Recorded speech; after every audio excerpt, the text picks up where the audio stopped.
금융상품은 취급하는 금융기관도 다양하고 종류도 매우 많죠. 또 저마다의 장단점이 있어서 어떤 금융기관의 어느 금융상품을 선택해야 할지 모르는 경우가 많습니다. 금융상품을 선택할 때에는 저축의 목적이나 기간, 금리 등 현실적으로 고려해야 할 사항이 많은 편이므로 자신의 형편과 사정을 감안하여 적절한 상품에 가급적 분산 투자하는 지혜가 필요합니다. 또한 현재 자신의 수입이나 재산 상태, 그리고 앞으로 필요한 자금의 규모 등을 고려하여 주택 마련, 자녀 교육, 노후 생활 준비 등 구체적인 장기 저축 목표를 세우는 게 중요합니다. 아울러 이를 달성하려는 강한 의지를 갖고 저축을 생활해 나가는 것이 무엇보다 중요하다고 할 수 있겠습니다. 그 십수년 전만 해도요, 그 금융기관들이 이런 자산관리 개념이 좀 없다 보니까, 은행에 가도 좀 고객의 이렇게 형편을 좀 고려하고 이렇게 좀 얘기를 해야 되는데, 그냥 무작정 좀 많은 금액을 권유하는 경우가 종종 있었어요. 그 기억나는 게 있는데, 젊을 때 제가 제 친구 이렇게 데리고 이제 은행에 이제 갔는데 적금 하나 가입하려고요. 근데 이제 이 친구가 잘 모르니까 얼마씩 부어야 됩니까? 이렇게 물은 거예요. 또 이제 창구 직원이 손님, 좀 꿈이 크셔야죠. 젊으시잖아요. 좀 한 100만 원 정도 시작하세요. 그래야 좀 목돈이 팍팍 쌓인다, 이런 얘기죠. 근데 그 친구 월급이 제가 알기로는 100만 원 좀 넘는 수준? 한 150만 원 정도 됐나? 솔로고 쓸 일이 없으니까 그렇게 가입은 했지만 제가 알기로는 금방 또 깼어요. 그게 턱 밑까지 이렇게 막 가입해버리면 조금만 자금 사정이 안 좋아도 바로 막 금융상품 해약하거든요. 근데 아직도 금융회사 직원들 중에 은근히 좀 자존심을 좀 긁어가면서 형편에 좀 맞지 않게 이렇게 가입을 좀 권유하는 경우들이 좀 덜어 있는 것 같아요. 그런 경우에는 이렇게 막 휘둘리지 마시고 자존심 좀 긁히면 어때요? 좀 영님 좀 적당한 금액으로 좀 낮추셔서 이렇게 가입하거나 좀 다음으로 미루는 게 좋은 거죠. 그런 분들은 왜 그렇게 생각 없이 높게 권유하는 걸까요? 생각이 없는 게 아니고요. 생각이 많은 거예요. 실적도 좀 올려야 되고 수수료도 좀 높게 받아야 되니까 생각이 좀 많은 거죠. 자.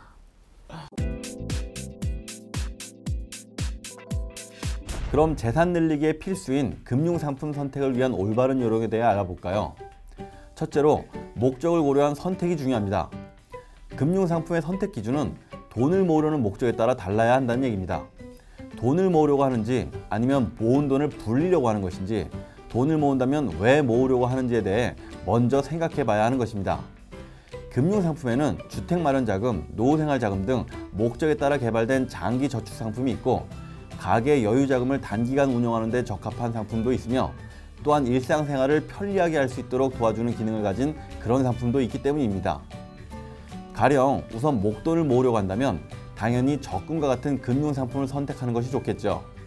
또 주택마련 자금을 모으려면 청약저축을 선택하는 것이 유리할 것입니다.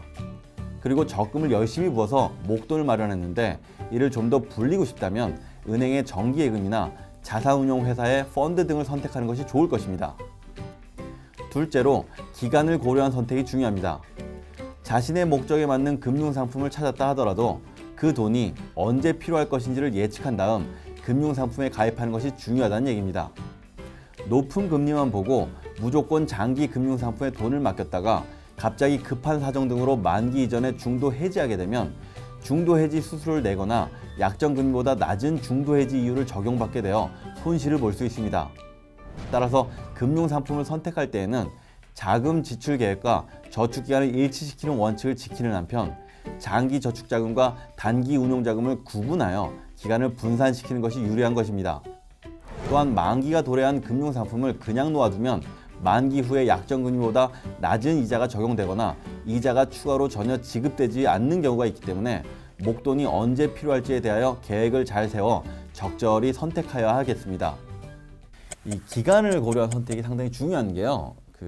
특히 보험 가입 할 때 좀 필요해요. 우리나라는 이제 보험 가입률이 상당히 높은 수준이거든요. 근데 이제 보험 가입이라는 게 사실 이 장기 상품에 가입하는 거예요. 그러니까 1년, 2년 이렇게 내다보고 이제 살짝 가입하는 게 아니라 최소한 10년, 적어도 막 20년 길게는 거의 뭐 한 40, 50년 정도 바라보고 가입해야 하는 상품이라는 얘기죠. 근데 그 보험 설계사 입장에서는 이 보험 가입 금액을 조금이라도 좀 올려서 가입시키는 게 아무래도 좀 본인에게 좀 유리할 수밖에 없거든요. 그러다 보니까 자꾸 좀 부담스러운 보험 계약을 권유하곤 하죠. 물론 이제 그렇지 않은 경우도 많고 양심적인 분들도 많지만 어쨌든 만약에 그런 경우라면 뭐 아는 지인이라서 뿌리치기 좀 뭐 할 수도 있고 뭐 아니면 뭐 돈 없어 보이기 싫어서 그냥 사인하고 막 가입하는 경우도 좀 많잖아요. 그래서 대부분 예상치 않은 일로 제가 봤을 때 뭐 한 10년 이내에 그런 경우 좀 해약하기 일쑤입니다. 해약하면 손해이지 않아요? 그렇죠. 특히 보험 상품은 다른 상품에 비해 가입 기간이 막 짧으면 짧을수록 손해가 아주 클 가능성이 높아요. 보통 얼마나 많은 사람들이 일정 기간 안에 해약하는가 좀 이렇게 살펴보면요.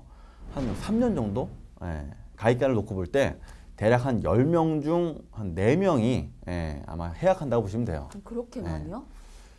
물론 이제 보험사별로 좀 차이는 있어요. 근데 이제 통계상 보면 평균적으로 한 10명 중 4명 이렇게 보면 되죠. 왜 그렇게 되냐면요. 그 우리가 이렇게 살아가다 보면 생각지도 않은 일들이 막 닥치게 돼요. 뭐 예상치 않게 결혼하고 예상치 않게 아이가 막 태어나고 예상치 않게 집주인이 막 월세나 막 전세금 올려달라는 거예요. 또 뭐 예상치 않게 뭐 금리가 올라서 더 많은 금액을 갚아야 되고 심지어 예상치 않게 부모님이 이제 막 병석에 누우시거나 막 돌아가신 일도 발생할 수 있잖아요. 이제 큰 금액이 보험에 들어가 있다 보니까 해약을 하게 되는 거. 그러니까 한마디로 갑작스럽게 예상치 않은 일이 벌어지면 해약을 통해서 좀 손실을 볼 수 있다는 거죠. 보험은 그 한 3년이나 5년 이내에 해약하면 대부분 좀 큰 손해를 보게 되는 상품이에요. 그래서 기간을 좀 고려하고 꼭 기간을 잘 생각해서 가입해야 되는 것이죠.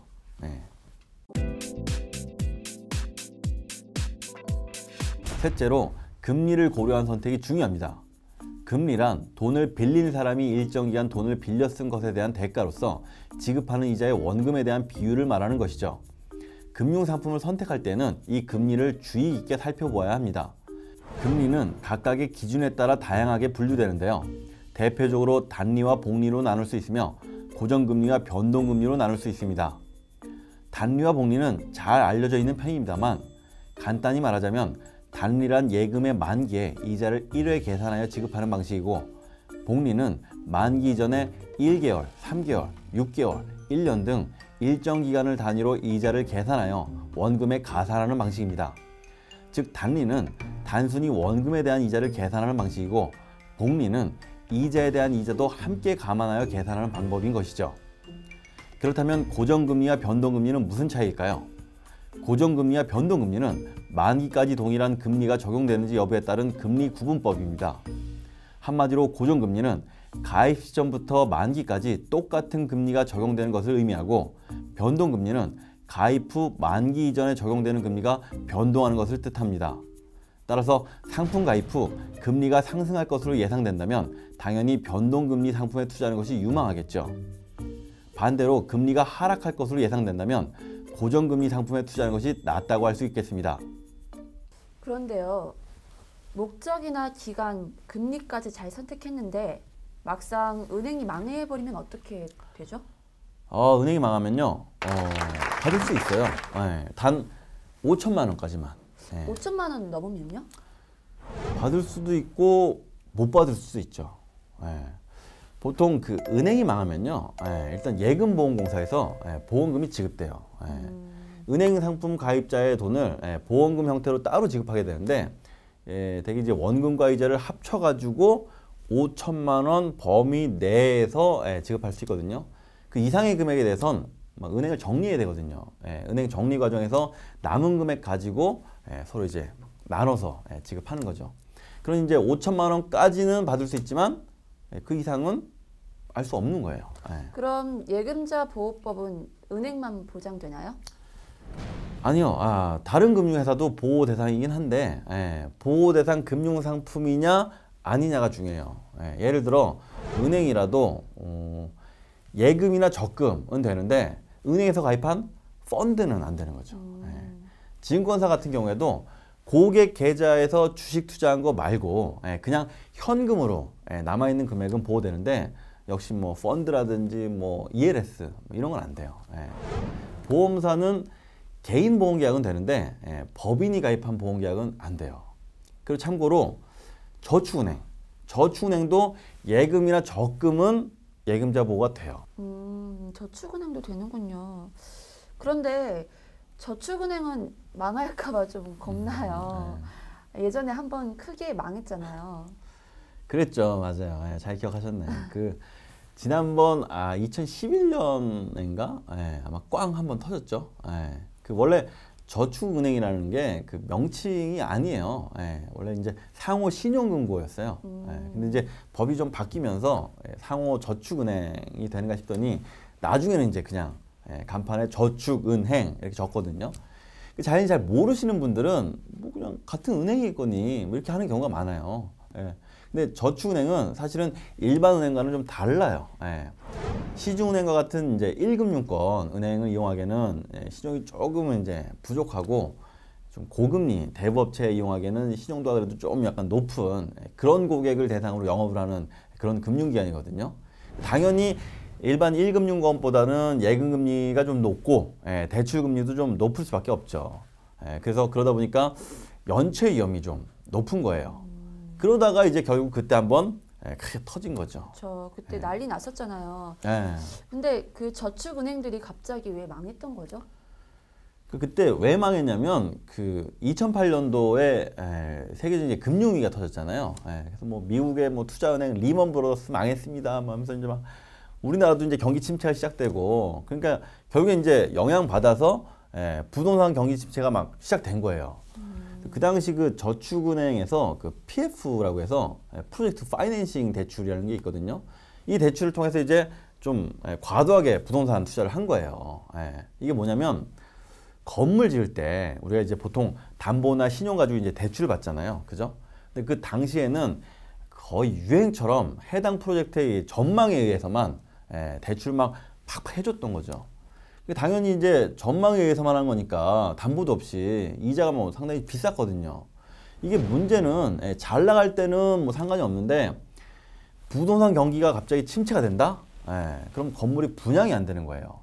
결국 이제 사업자들이 PF 대출 받아서 건물 짓고 이걸 분양해서 이제 분양대금 받아가지고 이제 만회해야 하는 건데 그냥 뭐 갑자기 앞길이 딱 막힌 거죠.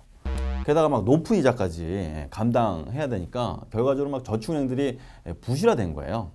그래서 아마 그 당시에 저축은행 중에 거의 한 7군데 영업정지 당했죠 아마. 그리고 그때 어떤 저축은행은 영업정지 당하기 전에 거의 뭐 그 은행 그 VIP 고객들 있잖아요. 거기다 이제 좀 먼저 좀 알려줬는지 자기도 막 찾아가고 난리 났었어요. 그러니까 아마 은행 관계자 누가 VIP 고객들한테 따로 좀 정보를 흘린 거죠. 그런 생각하면 좀 짜증나요.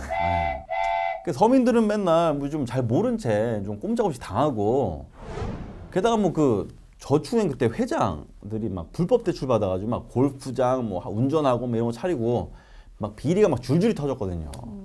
그때 뭐 그 비리 때문에 막 수사 대상이었던 어떤 사람이 있는데 그 저축은행 누구더라? 하여튼 그 무슨 회장이 있어요. 그 사람 그 중국으로 밀항하려다가 결국 잡혔잖아요. 저기 뭐 화성에 그 무슨 조그만 작은 항구인데 재밌는 건 그 사람 잡힐 때 그 누가 제보했냐면 그 사람 운전기사가 제보해서 잡혔어요. 가까운 사람이 무섭다고. 아, 저도 조심하세요. 네? 언젠가 다 불 겁니다. 뭘 불어요? 불기는. 살면 다 나와요. 저 그럼 중국으로 밀항 할 겁니다. 중국으로 밀항하는 게 되게 쉽대요. 한 몇 천만 원인가? 이렇게 쥐어주면 쉽게 그냥 공해상으로 데려다 주나 봐요. 그 유명한 그 누구죠? 희대 사기꾼 조이팔 그런 사람 죽었다고는 하는데 뭐 사실 죽음도 좀 약간 사기 같지 않아요? 왠지 좀 밀항해가지고 어디선가 잘 먹고 막 잘 살 것 같다는 그런 좀 불길한 느낌? 참, 뭐 그래요. 자.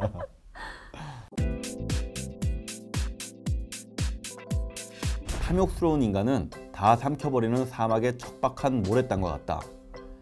다른 이들에게 이익이 되는 그 어떤 과일도 주지 못한다. 고대 그리스의 철학자 제논이 한 말입니다. 우리가 살아가다 보면 돈, 돈, 돈 외치면서 자신도 모르게 돈 욕심에 사로잡히는 경우들이 있죠. 그러나 탐욕은 주위에 어떤 이익도 주지 못할 뿐 아니라 자신을 끊임없이 피폐하게 만든다는 점 잊지 않으시면 좋겠습니다. 돈에 얽매이지 않고 돈을 바로잡는 삶, 충전스쿨의 양보석이었습니다. 감사합니다.